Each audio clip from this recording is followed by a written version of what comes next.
I still remember that night clearly.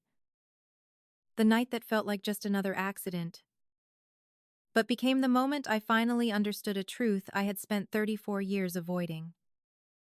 It was not the sound of the crash, not the flashing ambulance lights. It was the feeling of lying there on the stretcher, blood still on my hands. And the only thing in my mind was my two children at home. "Evelyn, can you hear me?" Ryan's voice came from somewhere above me, urgent but controlled. "There may be internal bleeding. You will need surgery as soon as we get to the hospital." I heard him, but not really, because there was no space in my head for fear. Only one question. Who will be with Lily and Noah? If you have ever been in a moment where you realize you have no one to call, comment 1. I reached for my phone. My fingers were shaking so badly the screen slipped several times. I did not need to look at my contacts. There was one number. I had called too many times in this life. "Mom." It rang. Once. Twice. 3 times. She finally picked up. "Evelyn, what is it?" "I am busy." No concern. No urgency. Just a tone. As if I had interrupted something more important. I was in an accident." I tried to keep my voice from breaking. "I am in the ambulance. The doctor says I need surgery." I swallowed. "I need you and Dad. Just a few hours. Lily and Noah are at home. The babysitter is about to leave." Silence on the other end. Not the kind of silence from shock, but the kind when someone is deciding whether this is worth changing their plans. "Wait a second." Her voice lowered. I heard whispering. Laughter. Another familiar voice. My sister. Then the call dropped. I looked at the screen. 1 second. 2 seconds. The phone vibrated. A new message in the family group. I opened it. "You are always a burden.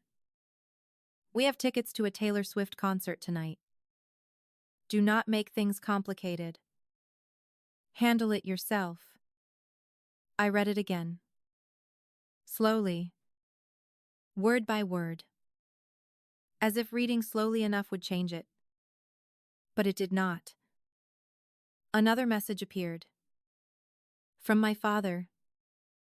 "You are a doctor. You are used to hospitals. Do not exaggerate." And finally, a laughing emoji from my sister. That was it. No questions. No call back. No one asked where I was. No one asked if I might die. In that moment, I did not feel pain. Not from the accident, but because I finally understood. I was not the one they would choose. Not today. Not any day. "Let me use your phone," I said. My voice sounded unfamiliar even to me. Ryan did not ask. He just handed it over. I searched for an emergency childcare service. Explained the situation. Paid triple. Sent the address. Confirmed. 4 minutes. Done. I handed the phone back. Closed my eyes. "What did your family say?" Ryan asked softly. I did not answer. Because the answer did not matter anymore. In that moment, something inside me quietly stopped. Not love, but effort. The effort to be seen, to be chosen. From that hospital bed, I made a decision. A decision I should have made a long time ago. I cut them out of my life. Completely. I thought that would be the end. I thought walking away would be enough. I was wrong. 2 weeks later, just when I started to believe my life could finally be calm, someone knocked on my door, and the person standing outside was the only one in my family who had never turned their back on me. But what he brought with him was what truly changed everything. My name is Evelyn Carter, and I was never thrown out of my house. That sounds easier. But the truth is, I grew up in a place where I understood one thing very clearly. I was never the first choice. In that house, the name spoken with pride was Sophia, my sister, 3 years older. Beautiful in a way that made people look twice. Confident in a way that filled a room the moment she walked in. And most importantly, the one who made my parents light up whenever they spoke about her. I was different. Nothing special. Not the child people talked about. Just the okay one. I remember one night when I was about 10. Sophia had just won a school design competition. My mother hugged her in the living room. "You are my talented girl." My father laughed. She was born to do great things. The whole house seemed to shine because of her. That same night, I had a paper in my hand. A math test. 100. I held it all day, waiting for the moment when everyone was together. "I have something too." I held it up. My father glanced at it, nodded. "Good." Then turned back to Sophia. "What are you planning next?" No one asked me anything else. No one asked how I felt. No one held that paper for more than a second. That night, I sat alone in my room, looking at the bright red 100. And for the first time, I understood something. Some efforts are not made to be recognized. They are made to avoid disappointment. If you have ever tried your best but still were not seen, comment 1. From that moment, I learned not to wait. Not for praise. Not for attention. Not to be chosen. I learned how to become someone who does not cause trouble. Someone who does not need help. Someone everyone can say, "She will handle it." And the most dangerous part, I started to believe it.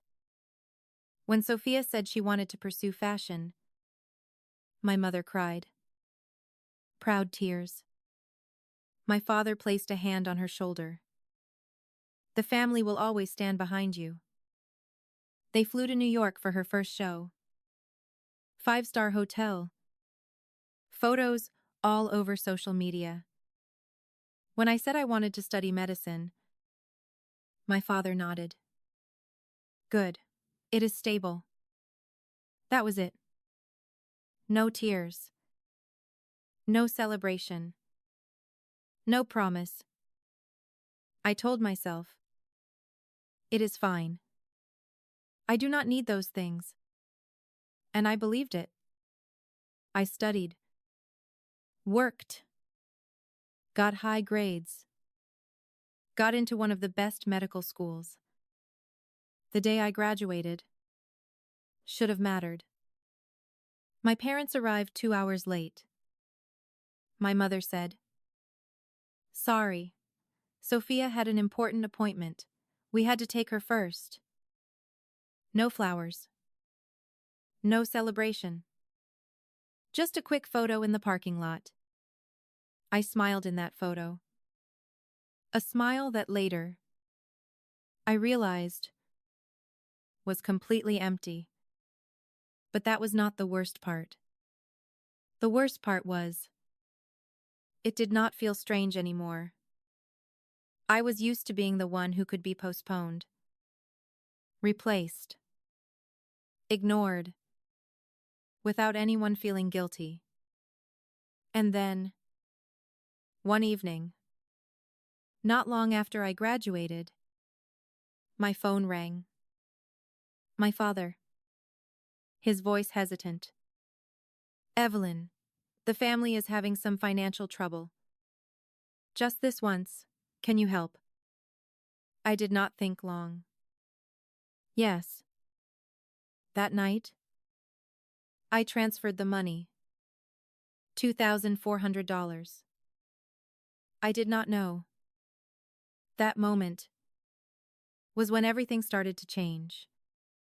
Not because of the money, but because, for the first time in my life, I felt useful to them. And I did not realize that feeling would cost me the next 8 years.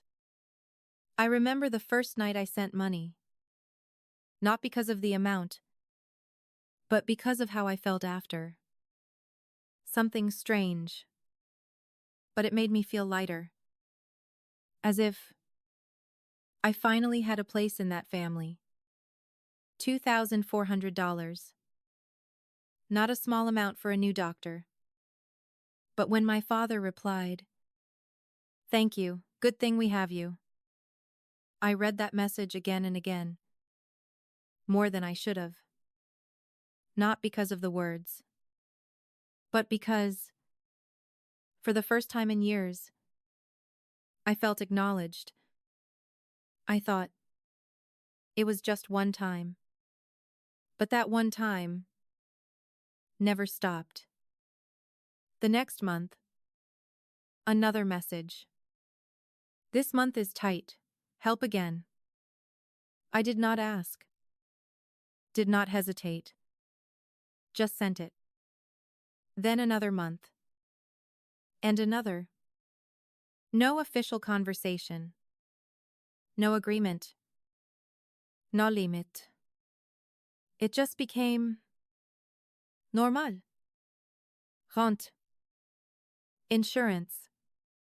Car repairs. Roof repairs. Emergency expenses. All of it flowed through my account. I never said no. Partly because I could manage. Partly because every time I helped, I received something I had never had before. Being needed. If you have ever been in a relationship where you had to give to exist, comment 1. I started working more. Taking extra shifts. Night shifts. Giving up rare days off. Not because I needed money, but because I did not want a reason to say no. And deep inside, I was afraid. Afraid that if I stopped, I would go back to who I was before. Unimportant. Replaceable. Then something happened. I got pregnant. Unplanned. Unprepared. And the man beside me left when I was 5 months in. I remember the day I called home. I was in the emergency room. A minor complication. But enough to scare me. "Mom, I am at the hospital. The pregnancy is unstable. I'm scared." Silence. Then my mother said, "I wish I could come, but Sophia just finished a show in Milan. She is very stressed. She needs me right now." I closed my eyes. Not surprised. Just expected. I understand. I hung up. No one came. Not that day. Not during the pregnancy. Not when I gave birth. Not when I brought 2 newborns home. Alone. But the transfers continued. $2,400 a month, $800 for insurance, and other expenses. I kept a record, not to calculate it, but because a part of me needed to see it. Needed proof that what I was doing was real. Many nights, after putting the kids to sleep, I sat in front of my laptop, looking at the numbers, month by month, year by year. A continuous flow. One direction. There were moments when I stopped, the cursor blinking on the screen. I asked myself, what if I stop? But the answer always came quickly. I cannot. Not because they would not survive, but because I was afraid I would no longer matter to them. So I continued. Day after day. Month after month. Year after year. I was a doctor, a mother, and the financial support behind my family. Without ever asking, why me? I thought it would go on like that. Until life forced me to stop. One evening, after 16 hours of continuous work, I drove home. And for the first time in years, I was not alert enough to notice something rushing toward me. Too fast.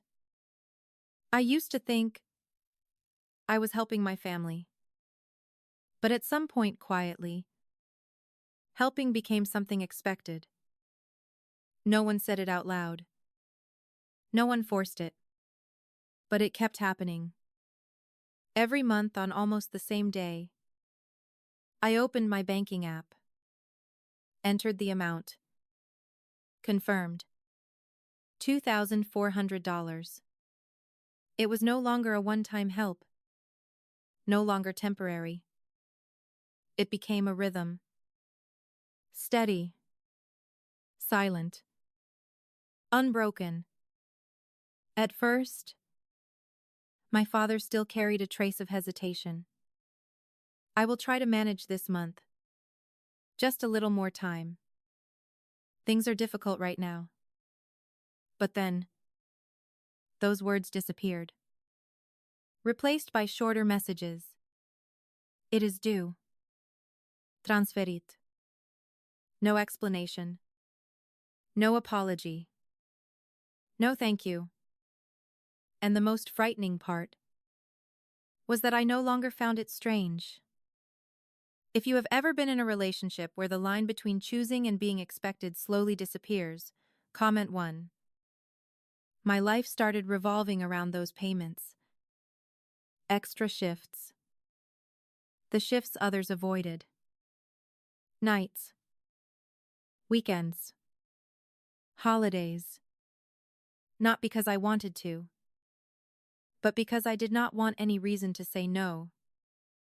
There were days. I came home at 3 in the morning, slept for a few hours, then got up for the next shift. My children still needed me. My patients still needed me. And somewhere, my family needed me too. At least, that was what I believed. One time, I tried not sending the money on time. Not because I could not. Just to see what would happen. One day passed. A message came. Did you forget? I looked at the screen. Did not reply. Day 2. A call. I answered. Yes. His voice was not angry. Just irritated. Why have you not sent it? Not are you okay? Not is something wrong. Just, why have you not sent it? I looked at my children playing on the floor. I am busy. I said. If you are busy, you still need to arrange it, he cut in. Family has its own needs. I stayed silent. Then he added one sentence. Soft. But enough to pull me back into place. You do not want things to become difficult, right? I transferred the money within 5 minutes. Not because I could not refuse, but because I could not bear the feeling of being the problem. That was when I realized I was not just helping them, I was maintaining a system. A system where I was the source. And they never had to change anything. But the reason I could not stop was not them. It was me. I had tied my value to how much I could give. If I gave more, I had value. If I stopped, I became selfish. Difficult. A problem. And I did not want to be that person. Because in my family, that had always been me.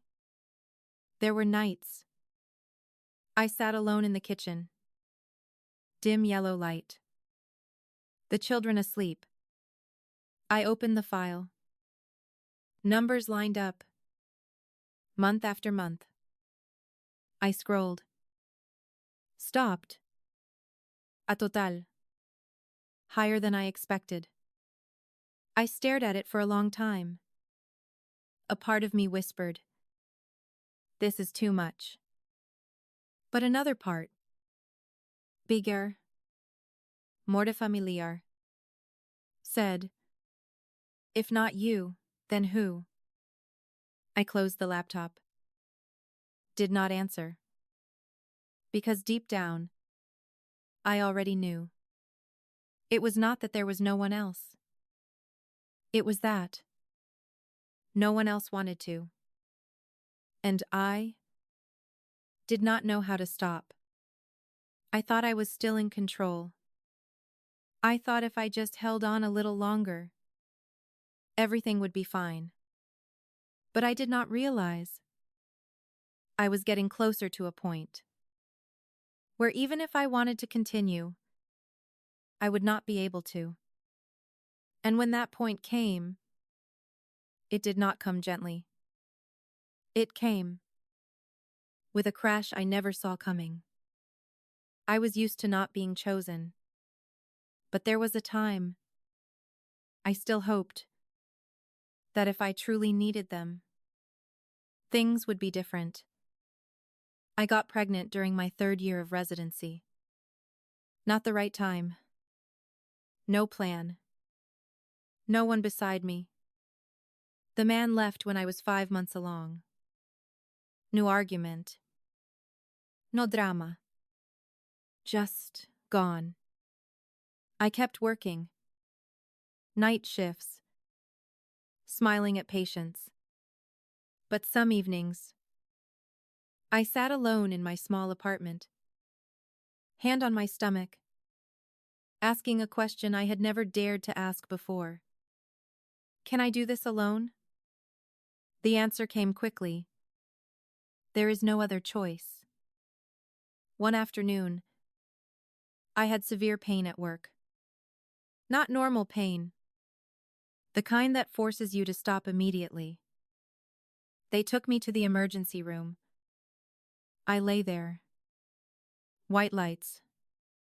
The smell of antiseptic. I stared at the ceiling. And for the first time in years, I felt afraid. Not for me, but for the 2 lives inside me. I picked up my phone. Called home. Mom, I am at the hospital. There is a complication. I am scared. Silence. Then my mother said, I wish I could come. I closed my eyes. Waiting. But Sophia just finished a show in Milan.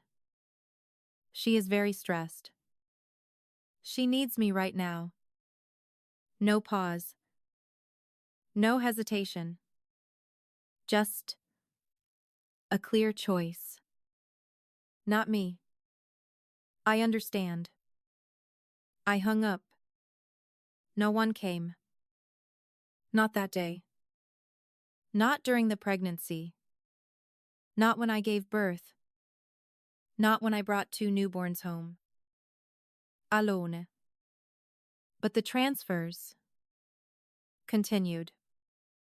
2,400 a month. 800 for insurance. Never missed. Not 1 month.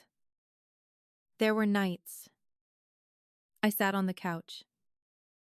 One baby asleep on my shoulder. The other in the crib. Laptop open. I looked at the numbers. They kept growing. Bigger. Heavier.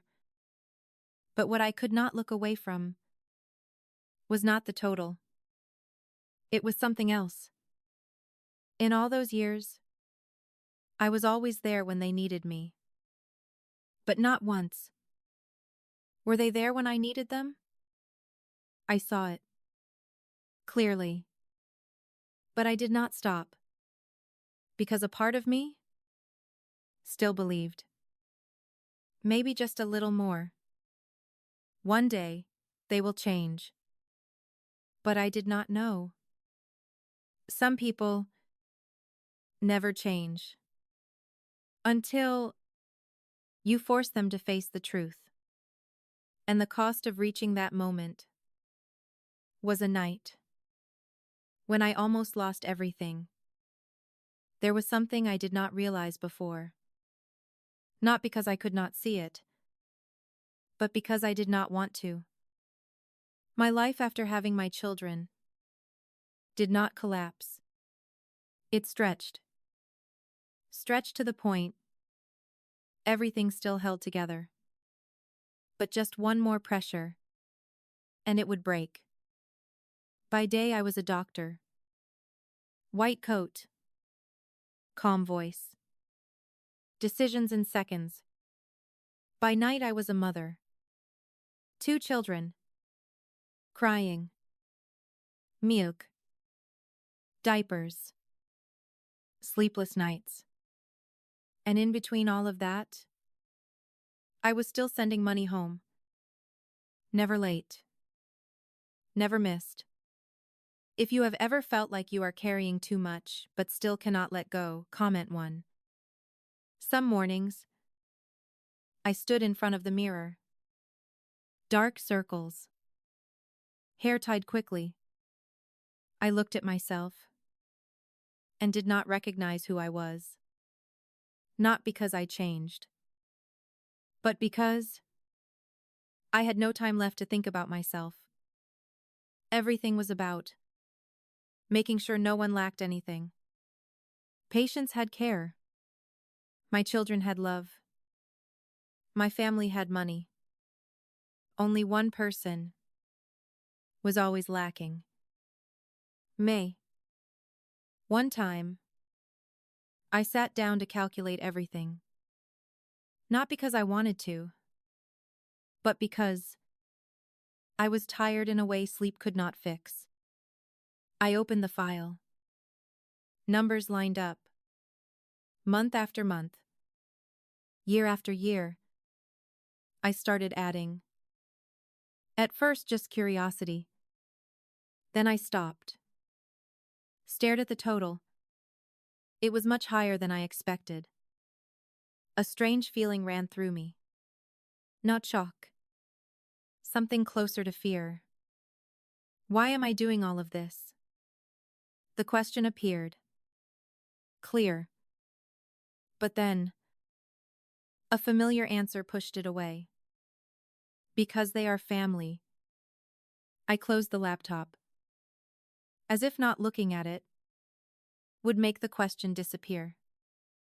But it did not. It just became quieter. And stayed. One evening, I was feeding Lily. Noah asleep in the crib. The television playing softly. A family show. Laughter. Dinner scenes. I looked up. For a brief moment, I imagined, if one day something happened to me. I called home, and they came. Just that. I imagined it so clearly. I almost believed it. Then I laughed. Not because it was funny, but because I knew it was not real.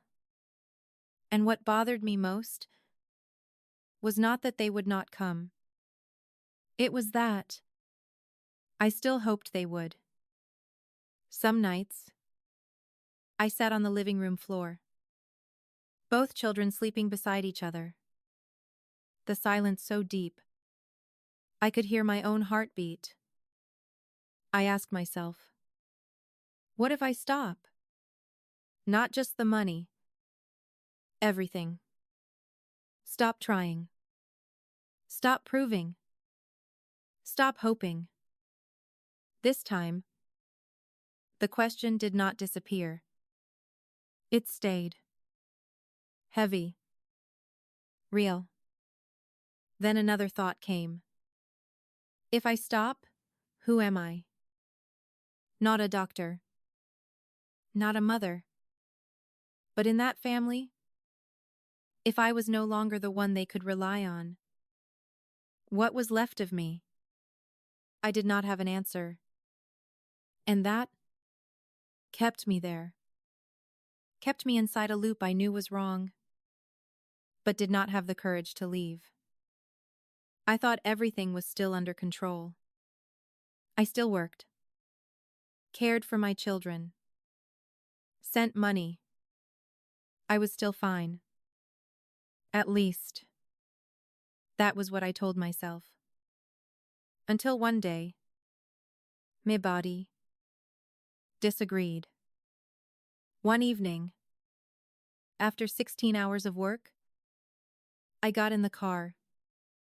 My mind fogged. Eyes open, but not truly aware.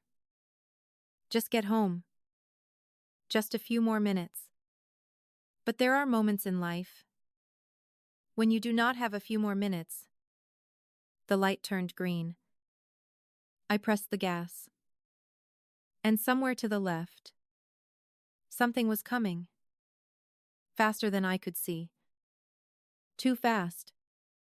I do not remember exactly how the crash happened. There was no slow motion like in the movies. No time to think. Just a loud impact. Metal colliding. Glass shattering. And then darkness. When I opened my eyes, the world was no longer the same. White lights. A shaking motion. The smell of metal and antiseptic mixed together. For a few seconds, I did not know where I was. Then the pain came. Not sharp, but spreading. Heavy. Deep. Impossible to escape. Evelyn, can you hear me? A familiar voice. Close, but also far. I tried to turn my head. Everything blurred. Ryan. His coat open. Gloves stained with blood. My blood. You were in an accident. We are taking you to the hospital. His voice was fast. Clear. Trying to stay steady. There are signs of internal bleeding. You need surgery immediately. Surgery. That word made everything real. I swallowed. My throat dry. My children. My voice was so weak I barely recognized it. Ryan looked at me. He understood. The babysitter. I nodded slightly. 7:15, he said, glancing at the time. I closed my eyes for a second. 45 minutes. 45 minutes to find someone before I was taken into surgery. If you have ever been in a moment where time is no longer enough, comment 1. I tried to move my hand. It felt like lead. My phone was somewhere nearby. Ryan placed it in my hand. The screen was cracked. Blood smeared across it. I wiped it quickly with my sleeve. Contacts. The first name. Mom. I pressed call. 1 ring. 2. 3. Each ring made my heart beat faster. Not from fear, but because I was placing everything on something I was not sure even existed. Family. Finally, the call connected. Evelyn. Her voice. Unchanged. Calm. Unaware that on the other end, I was lying on a stretcher. What is it? I'm about to go out. I closed my eyes. Took a breath. I was in an accident. I heard my own voice, like it belonged to someone else. I am in the ambulance. The doctor says I need surgery. I paused.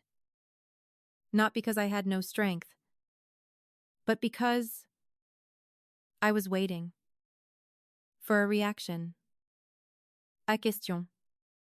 Urgency. But nothing came. Only silence. A silence long enough for me to understand this would not go the way I once imagined. I need you and Dad. Just a few hours. Go to my place. Watch Lily and Noah. I tightened my grip on the phone, as if holding it tighter would give my words more weight. On the other end, I heard voices. Not clear, but one voice I recognized immediately. Sophia. And then laughter. Light. As if something amusing had just happened. Something that had nothing to do with me. Wait a second. My mother's voice lowered. The call was still connected, but I knew I was no longer the priority in that conversation. I lay there, listening, not speaking, not moving. For a brief moment, I imagined the door to my house opening, my mother walking in, my father behind her, Lily running forward, Noah laughing. I imagined not having to do everything alone. Then, the call ended. No explanation. No, I am coming. Just gone. The screen went dark in my hand. 1 second. Tfo. I did not call back. Not because I did not need to, but because I was starting to understand. And then it got worse. The phone vibrated. A message. Family group chat. I looked down. And in that moment, something inside me truly shifted. The phone vibrated again. And again. I opened the message. You are always a burden. I stopped. Not because I did not understand, but because I needed a second to accept that I read it correctly. The second message. We have tickets to a Taylor Swift concert tonight. The third. Do not make things more complicated. Handle it yourself. No question marks. No emotion. Just a statement. I read it again, slowly, word by word, as if reading slowly enough would make it softer. It did not. Another message came. From my father. You are a doctor. You are used to hospitals. Do not exaggerate. It sounded reasonable. Normal. But in that moment, I understood exactly what it meant. You can handle it, so we do not have to. And then, the last notification. Sophia. No words. Just a laughing emoji. Light. Carefree. As if everything happening was nothing. If you have ever been dismissed in the moment, you needed someone the most comment one. I did not reply. Did not react. Did not cry. Not because I was strong, but because something inside me became very quiet. Like a room you have stood in for too long and suddenly realize no one was ever in there with you. Evelyn, Ryan called softly. I did not look at him, because if I did, I might have to explain, and I had nothing left to explain. What did your family say? That question should have hurt. But instead, I felt clarity. Very clear. Nothing I said. My voice was calm. Even to me. Not because nothing happened, but because everything had already happened. There was nothing left to wait for. Nothing left to hope for. Let me use your phone. Ryan did not ask. He handed it over. I opened the browser. Searched. Emergency childcare 24 hours. A list appeared. I chose the first one. Called. My voice steady. Clear. I need someone immediately. I will pay triple. I am sending the address and contact now. No long explanation. No apology. Just solving it. 4 minutes. Done. I handed the phone back. Closed my eyes. This time, not from pain, but because I needed a second to understand what just happened. Not the accident, but the moment I stopped trying.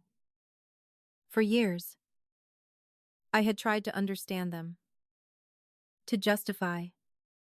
They are busy. They have their own problems. They do not mean it. But in that moment, I stopped. Because the answer was clear. It was not that they could not help. It was that they did not want to. And that was not my fault. It was the first time I thought that way. Not I am not enough. Not I need to try harder. Just enough. I opened my eyes. The ambulance lights moved above me. The siren still echoed. But inside me, everything was different. No noise. No conflict. Just one quiet decision. I will not go back.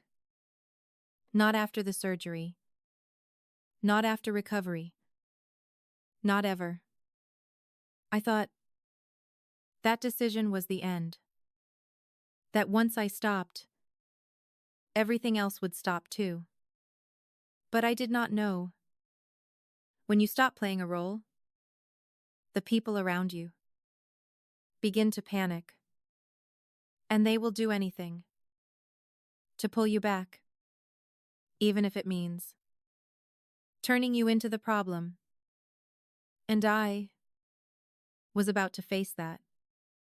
In just a few days, I do not remember exactly when they took me into surgery. Only the bright lights, the cold running down my spine as they moved me onto the table. "We will take good care of you." A calm voice. Professional. I nodded. Not because I fully trusted, but because I had no other choice. Before the anesthesia took effect, I thought about my children. Not the future. Not anything big. Just whether someone would be there when they woke up the next day. And then darkness. When I woke up, everything was quieter than I expected. No sirens. No urgency. Just soft light. The smell of medicine. And heaviness in my body. It took a few seconds to realize I was alive. A passing thought. I made it. Then immediately, another thought. No one is here. I turned my head slowly. No father. No mother. No one sitting beside my bed. No sign that anyone had come. If you have ever experienced the moment you realize no one chooses, you comment one. The days pass slowly. Hour by hour. Nurses coming in. Checking. Leaving. I looked at my phone more than necessary. Not because there were messages, but because a small part of me was still waiting. A call. A question. Are you okay? Nothing. Not day 1. Not day 2. Not day 3. Silence became the clearest answer. On the 3rd day, I asked for my laptop. "You should rest," the nurse said. "I need to do something." I logged into my bank account. The screen appeared. Familiar transaction. Précise. Unbroken. 2,400. 800. Repeating. I looked at them. No pride. No sense of doing the right thing. Only a cold truth. I had been there for them for 8 years. But when I needed them, they were not there once. The cursor hovered. I was not in a hurry. No shaking. No hesitation. I clicked the first payment. Cancella automatic transfer. Confirm. Are you sure? I looked at the screen for a few seconds. Then pressed. Yes. One payment. Then the next. And the next. Until nothing remained. Everything stopped. Simple. Quiet. But I knew that was the moment everything truly changed. Then I opened my contacts. My father. Block. My mother. Block. Sophia. I paused for a second. Not because I was unsure, but because I realized I had spent too many years trying to understand her, when she never tried to understand me. I pressed. Block. The screen went silent. No notifications. No invisible strings pulling me back. Only space. But this time, it was not scary. It was light. Very light. Like I had just put down something I had carried for so long. I forgot what it felt like without it. That afternoon, Ryan stopped by. He placed a coffee on the table. "You look better." I looked at him. For the first time in a long time, I did not say I am fine.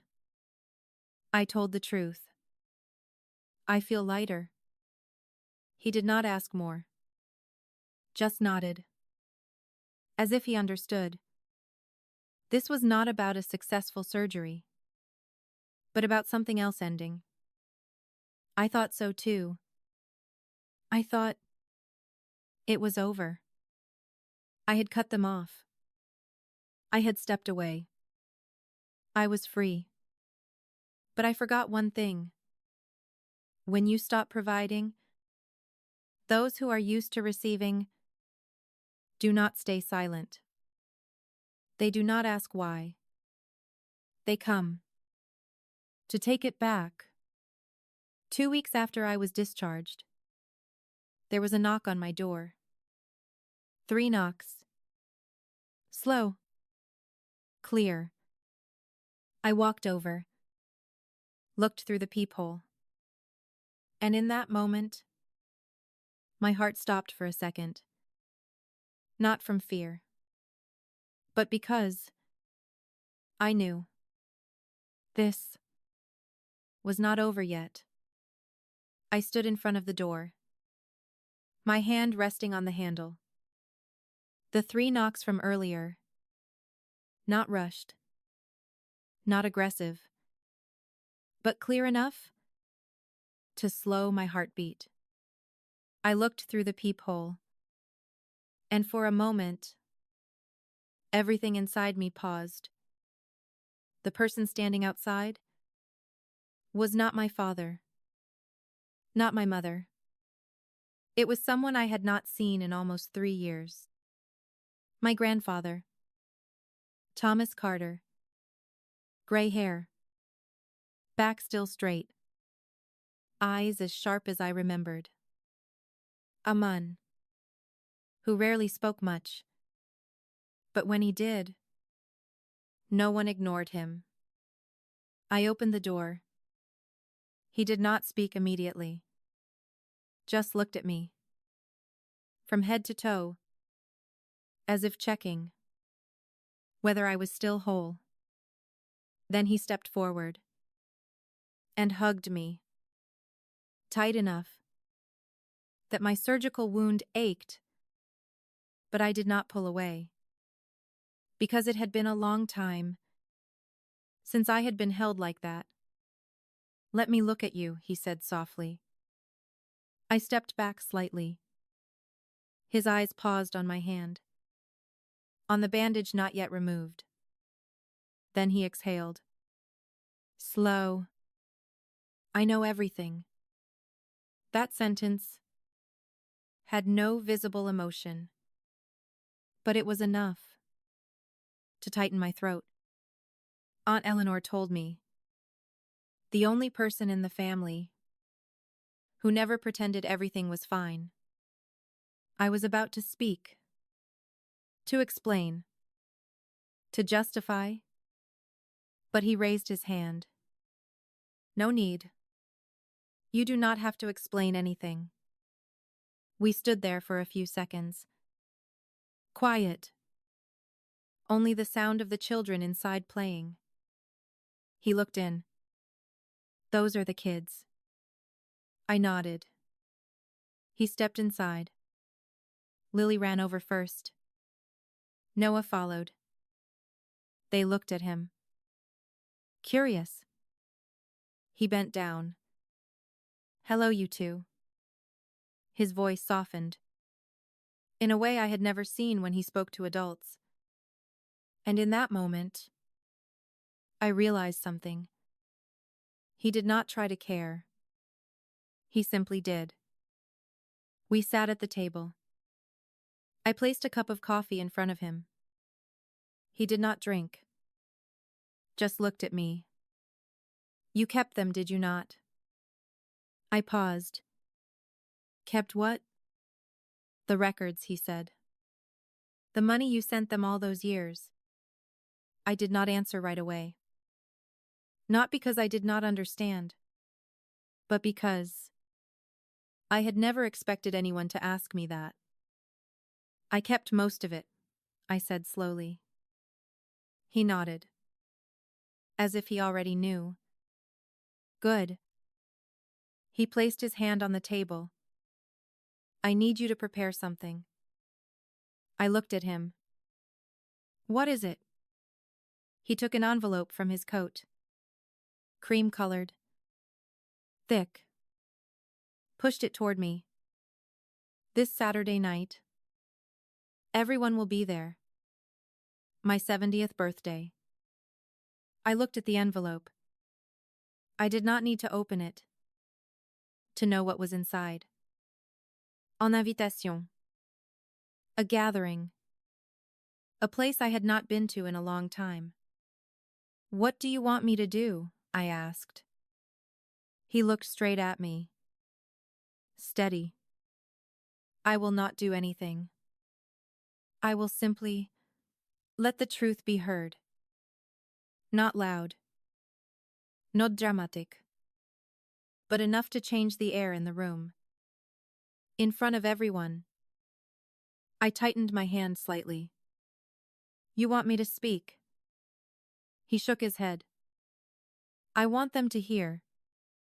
Not from emotion, but from truth. He paused. And truth needs evidence. I understood. Not just a story, but numbers. Months. Years. Everything I had kept. Without ever thinking I would use it. A part of me felt uneasy. What about my parents? I did not finish. He answered anyway. I know what they will say. I also know what they have already said. I looked at him. You mean, do you think they will sit quietly and wait for you to speak? That question sent a chill through me. You mean they have already started, he said. Even before you left the hospital. I did not need more explanation. I understood. They would not apologize. They would not stay silent. They would rewrite the story. And this time, I would be the problem. If you have ever been turned into the problem just because you stopped enduring, comment 1. I looked at the envelope again. Then at him. I do not want revenge. He nodded. I know. And I do not want that either. He paused. I just want you to stop being silent. That sentence was not loud. But something inside me shifted. Not anger. Not pain. Clarity. I had been silent for too long. And that silence had allowed all of this to exist. I picked up the envelope. I will come. He did not smile. Just nodded. As if he already knew. But I did not know. That night would not just be a birthday. It would be the moment everything hidden was pulled into the light. I arrived earlier than planned.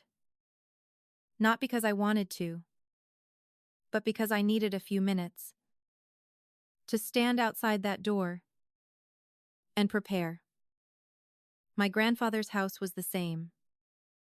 Spacious, quiet, and carried a feeling that no one could lie for too long inside it. I stepped in. Warm lights. Soft music. Conversation. Everything looked Perfect. Just like my family always tried to present.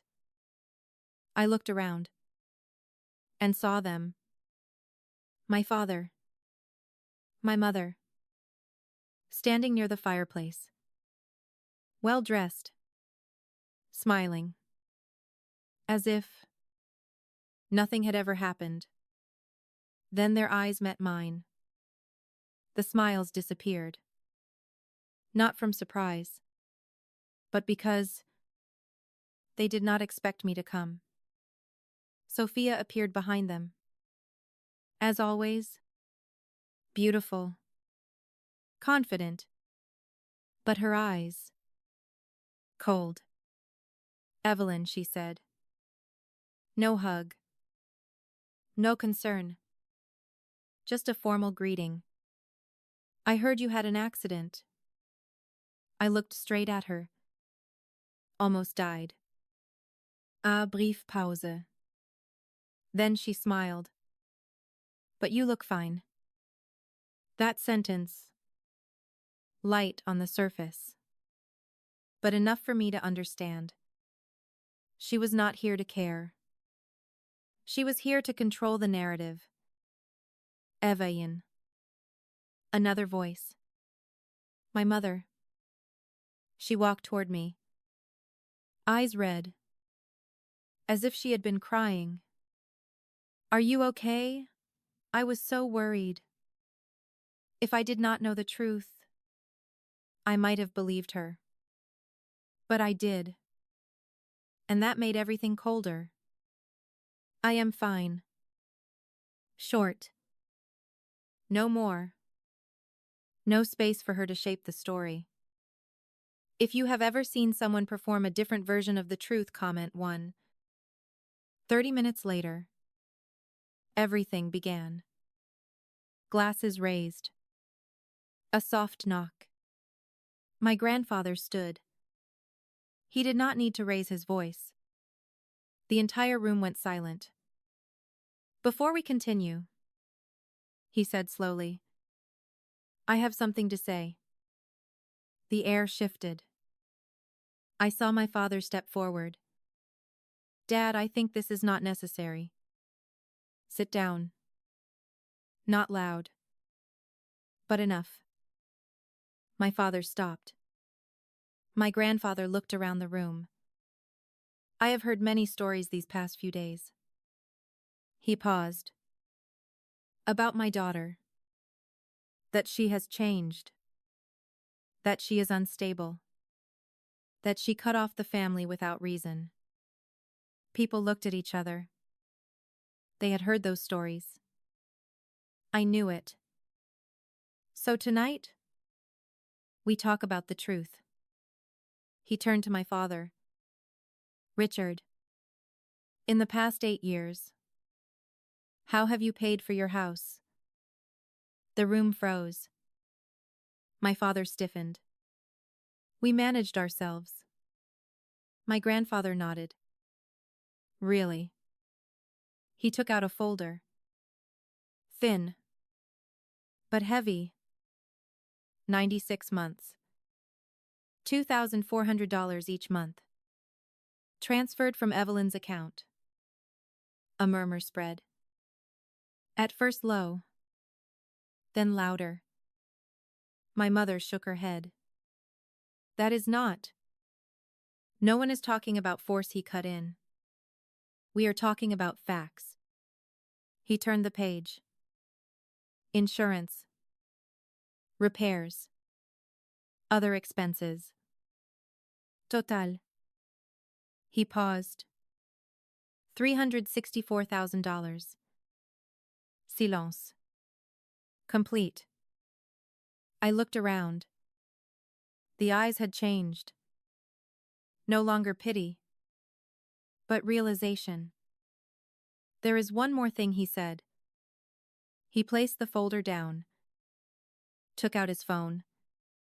2 months ago, Evelyn was in an accident.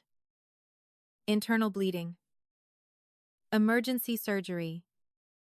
He looked directly at my parents. She called you. My mother started shaking her head. No. But he read, word for word. You are always a burden. The room broke. We have concert tickets. Someone inhaled sharply. Do not make things complicated. Someone whispered. That cannot be real. Handle it yourself. He stopped. He did not need to continue. It was enough. My father said something. But no one heard. Because at that moment, the story was no longer theirs to control. If you have ever waited for the truth to finally be spoken, comment 1. My grandfather looked at me. No signal. No pressure. Just a look. And I understood. This was not revenge. This was the first time. I would not stay silent. The room remained quiet after he finished. Not uncomfortable, but the kind of silence when people are rethinking everything they thought they knew. I stood there, hands steady. No fear. No need to defend myself. He waited. And I knew this was my choice. I stepped forward. Slowly. Not rushed. I am not here for revenge, I said. My voice calm. Clear. I am not here to embarrass anyone. I looked at my parents. For the first time, I did not look for their reaction. I do not need them to understand. I do not need them to agree. I have lived 34 years, thinking that if I tried hard enough, if I was good enough, one day, I would be chosen. I paused. I wanted to be sure. This was the truth. I was wrong. No one interrupted. No one argued. Only silence. Standing with me. For years. I was there when my family needed me. I took a breath. But when I needed them, no one was there. My mother cried. This time, real. But I did not step forward. Not because I was cold, but because I had done that too many times. That did not make me angry, I said. It made me understand. I looked around. Faces that thought they knew the story. I understand that. I cannot continue like this. If you have ever chosen yourself, instead of continuing to endure, comment 1. I will not send money anymore. The sentence did not shock anyone. After everything, it was obvious. Not because I cannot, but because I do not want to buy something that should be given freely. I paused, looked at them. Love. No one spoke. Because they knew. This time, I was not asking for permission. I am not cutting everything off, I continued. But I need distance. Not weeks. Not months. Long enough for something to change. I did not say if, because I was no longer waiting. I do not hate anyone here. I meant it. But I cannot continue the same way. Another silence. But this time, not heavy. Just an ending. I turned. Walked toward the door. No one stopped me. No one called my name. And the strangest thing was, I did not feel loss. Only lightness. That night, I did not win. I did not get justice. I simply stopped playing a game. I was never meant to win. 1 year later, my life did not explode into something dramatic. No miracle. Just everything returning to where it should be. I still worked, still raised my children, but this time, without carrying another life on my back. The money I once sent now sat in another account. A fund for Lily and Noah. Something I knew would never turn its back on them. My grandfather became part of our lives. Not out of obligation, but because he chose to be there. And I realized something. Family is not defined by blood. It is defined by presence. If you understand that feeling, comment 1. I do not know what the future holds. Maybe one day they will change. Maybe not. But that no longer decides my life. Because for the first time, I do not need them to feel that I have value. And if someone out there is carrying a burden that is not theirs, remember this. You do not have to carry it. You just have not put it down yet. And when you do, everything will not fall apart. Only you will finally be free.